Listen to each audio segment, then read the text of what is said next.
That's right. Listen up. If you have been tracking Hurricane Matthew, we do have a shift in the path, and it is now closer to South Florida. Let's take a look at what is going on right now, and then we'll take a look at that shift in the hurricane forecast cone from the National Hurricane Center. Rapid intensification overnight. It did become a Category 2 hurricane very quickly overnight. This is sooner than expected from the official forecast from the National Hurricane Center. Winds right now at 100 miles per hour, moving west at 14 miles per hour. Expected to be a Category 3, a major hurricane. Winds over 115 miles per hour by the next 24 hours. Continuing as a Category 3 hurricane into this weekend and early next week. It is going to approach Jamaica as a Category 3 hurricane with 120 mile per hour winds. You see, this is Sunday night, early Monday morning. Heading into early next week, we're looking at it approaching Cuba as a Category 2 hurricane. That interaction with Cuba and the land is going to weaken it a little bit, and it's going to continue to move north as a Category 2 hurricane toward the Bahamas.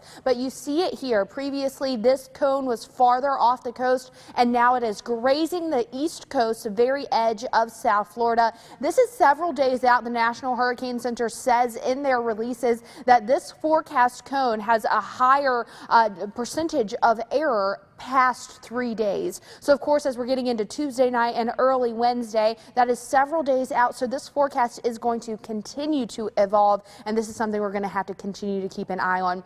We are taking a look at our local area right now. A quiet morning, with the exception of this storm off the coast. You're probably seeing some lightning in Palm Beach Gardens, but that's well off the coast. Nothing going on shore right now. Storm chances go up for the later part of the day, though. Your hour-by-hour forecast shows lower 80s by 9 a.m. We're starting out in the mid and upper 70s, a little bit cooler inland, but we're going to heat up quickly. It's going to feel like the 90s by 10 a.m. and feeling like the upper 80s by lunchtime. We should stay mostly dry through about lunchtime.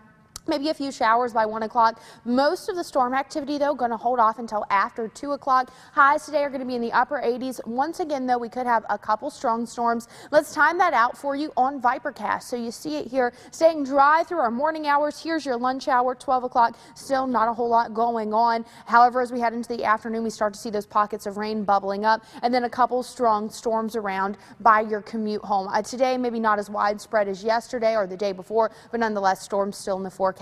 If you're doing some boating, we are going to have those afternoon storms around, so you'll want to take that into account. Highs today in the upper 80s, but it's going to feel more like the mid 90s. We have a hot and humid day ahead. Taking a look at your 7-day forecast, this is going to continue upper 80s, but the good news is as we head into the weekend, the rain chances do begin to go down each day. Scattered storms Saturday afternoon, and then on and off rain Sunday. Heading into Monday, still kind of our typical summertime pattern. Matthew should still be well south of us, but Tuesday, Wednesday, and even possibly into Thursday is largely going to depend, the forecast here, on exactly where Matthew tracks and how strong of a storm that is.